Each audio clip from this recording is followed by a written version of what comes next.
नमस्कार सभी को, स्वागत अभिनंदन आप सभी का राजकीय महाविद्यालय सुमेरपुर के YouTube चैनल पर। मैं सीमाचारण इतिहास की सहायक आचार्य। आज का जो वीडियो लेक्चर का वीडियो है, हम किसी एक टॉपिक का ही सेकंड पार्ट यानी सेकंड ईयर में सेकंड पेपर यानी वर्ल्ड हिस्ट्री, इसमें इटली का एकीकरण बड़ा ही महत्वपूर्ण टॉपिक आपके सामने है। बड़ा प्रश्न पूछा जाता है इससे। इसके पहले चरण तक की हमने चर्चा कर ली थी, आज हम इसके दूसरे चरण से शुरू करेंगे। ये मैंने आपको पहले चरण में कुछ दिया था, उसका शॉर्ट में बिल्कुल सार बता देती हूँ। 1815 में जो नेपोलियन ने इटली के बड़े छोटे बड़े प्रांतों को इकट्ठा करने का प्रयास किया था और राइन गणतंत्र की जो स्थापना की थी उसको विसर्जित करके इटली को 8 बड़े बड़े राज्यों में बांट दिया गया। इनमें से सार्डिनिया पिडमांट सबसे शक्तिशाली था। इटली की जनता जो है उसकी एकीकरण की भावना को कुचल दिया गया, लेकिन बाद में कोयला झोंकने वाले मजदूरों की एक संस्था, कार्बोनरी संस्था, इन्होंने इटली की जनता में एकीकरण की भावना को बढ़ावा देने का अपनी तरफ से पूरा प्रयत्न किया। आगे चलकर मैजिनी, जिन्होंने यंग इटली की स्थापना की और इटली के लोगों को ये बताया कि इटली का एकीकरण हो सकता है। हालांकि मैजिनी के ये प्रयास विफल रहे, वो इटली का एकीकरण अपने द्वारा नहीं कर सका, लेकिन इसने इटली की जनता को पूरी तरह से ये बता दिया कि इटली एक देश है। उसके बाद में सार्डिनिया पिडमांट का जो प्रधानमंत्री कावूर आया, उसने इटली के एकीकरण के लिए अंतर्राष्ट्रीय मंच पर इसको ला खड़ा कर दिया। अब हम आ जाते हैं एकीकरण के द्वितीय चरण पर। प्रथम चरण में इनको सिर्फ लोम्बार्डी का प्रदेश प्राप्त हुआ था। जब लोम्बार्डी का प्रदेश इटली को मिल गया और ऑस्ट्रिया हार गया, तो इससे उत्साहित होकर इटली के कुछ राज्य थे, टस्कनी, पर्मा, मोडेना और रोमाना, इन राज्यों की जनता ने अपने अपने शासकों को हटा दिया और सार्डिनिया में विलय की घोषणा कर दी। कैवूर ने नेपोलियन को राज्यों में, ये जो बीच वाली इटली के राज्य थे, टस्कनी, पर्मा आदि, इनमें जनमत के आधार पर सार्डिनिया में मिलने का समर्थन करने का प्रस्ताव दिया और बदले में कहा कि फ्रांस को नीस और सिवाय जो है वो दे दिए जाएंगे। नेपोलियन को भी लगा कि 2 स्टेट मिल रहे हैं, अच्छी बात है, उसने प्रस्ताव स्वीकार कर लिया। बच्चों, यहाँ जो है नेपोलियन थर्ड है, ये वो वाला नेपोलियन नहीं है 1815 तक वाला, जिसके नाम पर 1800 से 1815 तक का युग जो है नेपोलियन युग के नाम से जाना जाता है। जब मैं 1870 के आसपास की बात कर रही हूँ तो उस नेपोलियन फर्स्ट का भतीजा नेपोलियन थर्ड है, जो बाद में फ्रांस का शासक बना था। 2 अप्रैल 1860 को विक्टर इमैनुअल ने ट्यूरिन में संसद का उद्घाटन करके कहा, अब इटली वासियों के इटली का जन्म हुआ है।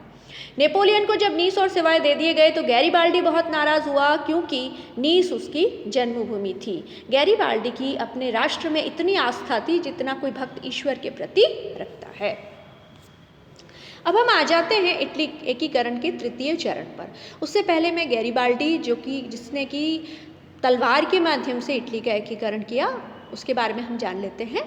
1856 में पहले तो गैरीबाल्डी मैजिनी का समर्थक था, लेकिन जब कैवूर से मिला, उसके व्यक्तित्व से बहुत प्रभावित हुआ और उसे लगा कि इसके ही नेतृत्व में इटली का एकीकरण हो सकता है, तो उसने जो है सार्डिनिया पिडमांट के राजा विक्टर इमैनुअल को अपनी सेवाएं अर्पित कर दी।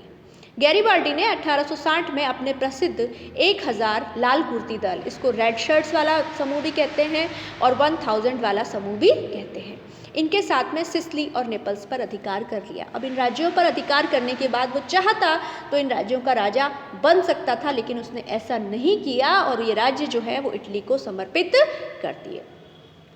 विक्टर इमैनुअल ने इटली का राजा घोषित होने के बाद में गैरीबाल्डी को सम्मानित करने और कहा कि आपको जो उपाधि चाहिए मैं उपाधि दे सकता हूँ, तो उन्होंने कहा मुझे ऐसा कुछ नहीं चाहिए। वो कैप्रीरा चला गया। देश सेवा खुद एक पुरस्कार है, मुझे कोई दूसरी चीज़ नहीं चाहिए, स्वतंत्र इटली अमर रहे। नवंबर में दक्षिण इटली में ये जो जीते हुए प्रदेश थे, वहाँ जनमत कर संग्रह कराया गया कि आप इटली में मिलना चाहते हैं या नहीं। बहुत बहुमत से प्रजा ने जो है इटली में विलय स्वीकार कर लिया। 18 फरवरी 1861 को वेनेशिया और रोम के अलावा देश भर के प्रतिनिधियों की संसद ट्यूरिन में बुलवाई गई। इस संसद में विक्टर इमैनुअल को इटली का राजा घोषित कर दिया गया और 1 मार्च को पिडमांट सार्डिनिया के राज्य का नाम चेंज कर दिया गया, उसका नाम इटली रख दिया गया। दुर्भाग्यवश इस संसद के कुछ ही दिन बाद इटली के एकीकरण में जिसने मस्तिष्क का काम किया था कैवूर, उनकी मृत्यु हो गई। अब हम आ जाते हैं चतुर्थ चरण पर। मैंने बताया था कि जब वेनेशिया और लोम्बार्डी के लिए पहले चरण में प्रयास किए गए थे, लेकिन फ्रांस के पीछे हटने के कारण उनको सिर्फ लोम्बार्डी ही मिला, वेनेशिया अभी भी नहीं मिला था। इसी दौरान 1866 में प्रशा, जो कि आगे जर्मनी का एकीकरण करने वाला था, जब जर्मनी का एकीकरण पढ़ोगे तब आपको ये पता चलेगा, प्रशा और ऑस्ट्रिया के बीच में युद्ध की संभावनाएं बन रही थी, तो प्रशा और इटली के बीच में संधि हो कर ली गई। उस समय इटली जो है प्रशा की सहायता करने के लिए तैयार हुआ। उसने कहा कि जब आपका युद्ध होगा तब हम भी ऑस्ट्रिया पर हमला करेंगे, और जब युद्ध समाप्त हो जाएगा तो ऑस्ट्रिया से वेनेशिया का प्रदेश इटली को दिलवा देगा। जैसे ही समझौता हुआ तो ऑस्ट्रिया और प्रशा के बीच जब युद्ध हुआ तो इटली ने समझौते के अनुसार ऑस्ट्रिया पर हमला तो कर दिया, लेकिन दुर्भाग्यवश इटली जो है बुरी तरीके से पराजित हो गया। लेकिन प्रशा जो था उसकी सैनिक शक्ति बड़ी ही उत्तम थी, उसने ऑस्ट्रिया को बुरी तरीके से हरा दिया, और चाहता तो प्रशा शायद उनको नहीं देता वेनेशिया, लेकिन अपने वादे के अनुसार, संधि के अनुसार वेनेशिया का प्रदेश उन्होंने इटली को दे दिया। इसके अलावा युद्ध से पूर्व ऑस्ट्रिया ने भी फ्रांस के शासक नेपोलियन III को कहा था कि आप युद्ध के दौरान तटस्थ रहेंगे तो इटली ऑस्ट्रिया प्रशिया युद्ध में तो उसके बदले वेनेशिया दे दिया जाएगा। लेकिन इटली के प्रधानमंत्री ला मरमोरा ने ऑस्ट्रिया की जगह प्रशा के प्रस्ताव को स्वीकार करके, एक तरह से उनकी जो है वो उनकी बुद्धिमत्ता का प्रतीक था कि उनको लग गया था कि प्रशा की सैनिक शक्ति ज़्यादा है और वही जीतने वाला है, तो जीतने वाले का ही उन्होंने साथ देना उचित समझा। अब हम आ जाते हैं इटली के एकीकरण के अंतिम चरण पर। मैंने बताया था कि इटली के राज्यों में जो मध्यवर्ती राज्य था वो पोप का राज्य था, और पोप के राज्य को अगर आप छेड़ोगे तो पूरे यूरोप की जो है ईसाई जनता आपसे रुष्ट हो सकती है, इसलिए यहाँ पर फूंक फूंक पर कदम रखने की आवश्यकता थी। हालांकि इटली के बीचों बीच रोम का नगर था, तो ये ज़रूरी था कि उसके राज्य को जो है अधिग्रहित कर लिया जाए, वरना आप बीच में किसी दूसरे देश को अनुमति कैसे दे सकते हो। एक संप्रभु राष्ट्र अपने सीमाओं के भीतर किसी दूसरे देश को रहने नहीं दे सकता। हुआ ये कि पोप की जो है सुरक्षा के लिए फ्रांस के नेपोलियन III ने सेनाएं भेज रखी थी, और उसी की सेनाएं पोप की सुरक्षा कर रही थी। 1862 में उसने घोषणा की थी कि वो रोम की सदा रक्षा करता रहेगा। 1864 में पोप पायस IX ने घोषणा की थी जो धर्म नहीं मानते हुए धर्म को नष्ट करना चाहते हैं।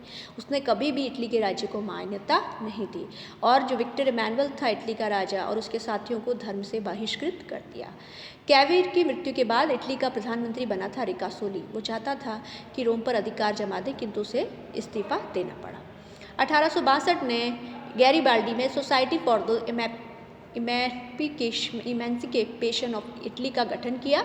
वो कई सारे देशभक्तों के साथ रोम की तरफ बढ़ा, लेकिन नेपोलियन III ने घोषणा कर दी कि अगर गैरीबाल्डी रोम के राज्य में घुसेगा तो इटली के विरुद्ध युद्ध घोषित कर दिया जाएगा। इसलिए गैरीबाल्डी को जो है समझा बुझाकर वापस लौटा दिया गया।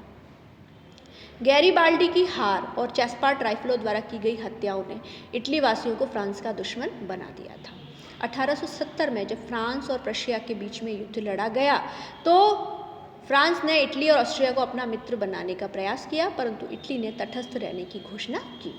1870 में जब फ्रांस प्रशा के बीच में सेडान का युद्ध शुरू हुआ तो नेपोलियन III ने प्रशा के विरुद्ध युद्ध लड़ने के लिए अपनी रोम से सेनाएं बुला ली, जो कि इतने समय पोप के राज्य की रक्षा कर रही थी। जब सेडान के युद्ध में फ्रांस की पराजय हो गई तब उसकी पराजय और पराजय से उत्पन्न परिस्थितियां, जिससे कि कोई भी देश कमज़ोर हो जाता है, इसका फ़ायदा उठाकर सार्डिनिया पेटवाउंट के सम्राट विक्टर इमैनुअल के सेनापति कैटरीना के नेतृत्व में अपनी सेनाएं भेजी और 20 सितंबर 1870 को रोम पर अधिकार कर लिया। 2 जून 1871 को विशाल जुलूस के साथ विक्टर इमैनुअल ने रोम में प्रवेश किया और घोषणा की कि अब हम रोम आ गए हैं और अब यहीं रहेंगे।